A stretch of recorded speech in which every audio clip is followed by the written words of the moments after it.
এখানে রেল লাইনে যাদেরকেই দেয় দিনে দেখি তো তারা সুন্দর মতন দায়িত্ব পালন করে, বাট রাত্রে যখন নাইট ডিউটি তাদের পরে তখন আর তাদেরকে খুঁজে পাওয়া যায় না। অ্যাক্সিডেন্টের জন্য আপনি কই যে লাইনম্যান দেয়, কারণ সে অবহেলা করলো কেন? চাইলের বস্তাগুলো সরাইতে দেয় নাই, যারা উপস্থিত ছিল এদের কাছে বস্তা সরাইতে দেয় নাই। এই চাইলের গোডাউনের ম্যানেজারে এরা কইতাছে সরকারি মাল ধরলে ওইগুলো যদি ধরো তোমার নামে মামলা হবে।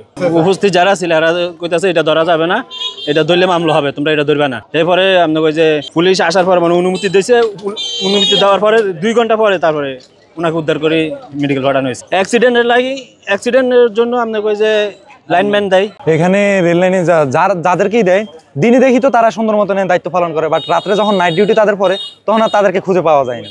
ওই যে আমাদের এলাকার যে ওনাকে যাকে আমরা সিকিউরিটি গার্ড হিসেবে রাখছি, উনি বেশিরভাগ এই যে লাইনের উনি বেশিরভাগ পালাইতো, যখন ট্রেন আসতো তখন উনি পালাইতো। আর ওই যে লাইনম্যান যে রুমের ভিতরে ঘুমা কয়েল একসাথে দুইটা নেই মুসুর কয়েলও লাগায় তারপরে হ্যাঁ রুমের ভিতরে ঘুমা।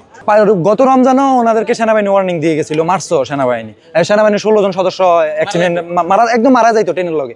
লাইন নেই, কোনো কিছু নেই, যদি এই যে সিকিউরিটি গার্ড না আটকাইতো তখন এই যে সেনাবাহিনীর গাড়ি ট্রেনের লগে মারি দেয়, তখন এরকম অবস্থা ছিল। পরে সেনাবাহিনী কতক্ষণ এই জায়গায় বসেছিল, তারপর রুমের তো ডাকিয়ে আনি, তারপরে ওয়ার্নিং দিয়ে মনে হয় বাড়িটারে দিই, তারপরে ইয়ে করছিল। আর এখানে ওই যে ফুড প্রোগ্রামের যে লোক আর কি, ওনারা যদি আমাদেরকে অনুমতিটা দিত তাহলে হয়তো আমরা ওনাকে বাঁচাতে পারতাম। ওনারা আমাদেরকে 2 ঘন্টা পর অনুমতি দেয়, তখন আমরা নিজেদের উপরে ওনাদের উপরে যাই, আমরা নিজেরা চাল সরাই, তারপর আমাদেরকে ওনাকে হাসপাতালে, উনি তখনও জীবিত ছিল, পুলিশ নিচে চেক করছে উনি তখনও জীবিত ছিল, পর আমরা ওনাকে হাসপাতালে নেওয়ার পথে মারা গেছে আর কি। মালের যে দায়িত্বে যারা ম্যানেজার আছে ওরা মানুষের সরাইতে দেয় নাই, সাথে সাথে যদি সরাইতো 2 ঘন্টা থাকতো না, বাঁচান যেত।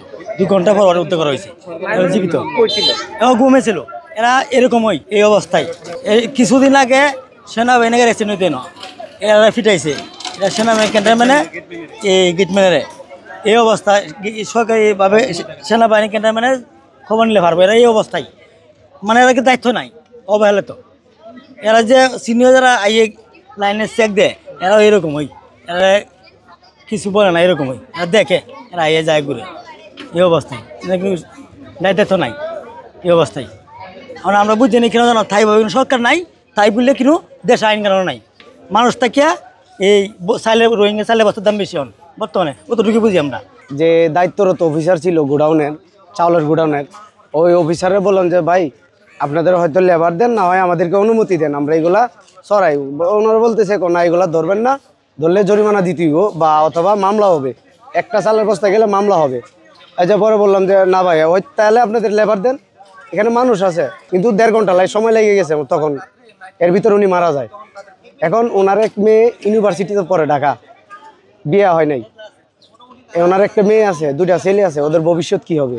উনি আমাদের এইগুলা পাহারা দেয় কেন? আমাদের সিকিউরিটি না, ওনার সিকিউরিটি কে দিবে? এই জন্য আমাদের প্রাপ্ত বিচার চাই।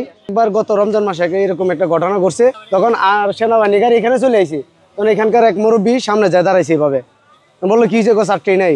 ও গেটম্যান কোথায়? স্যার গেটম্যান তো ঘুমায়। ওরা এটা কেউ উঠেছে বাড়ি দিবে, এর মধ্যে বলছে স্যার আমি শেহরি গেছি, নামাজ পড়ে যাই, ঘুমাইছি, পর আর বলতে পারি নাই, সারা রাত্র আমি সজাগ ছিলাম। পর আর সেনাবাহিনী মারে নাই, মুখ ভরা দাঁড়ি, ও তোমাকে একটা লাস্ট সুযোগ দিলাম, এরকম আর ভবিষ্যতে করবে না। এরপরও আজকে কেন এরকম ঘটনা ঘটে? ওর কাজটা কি? ওর শুধু রাত্রি ডিউটি কেন করে? আমি এখানে 3 বছর ধরে শুধু ওর রাত্রি ডিউটি করে। আর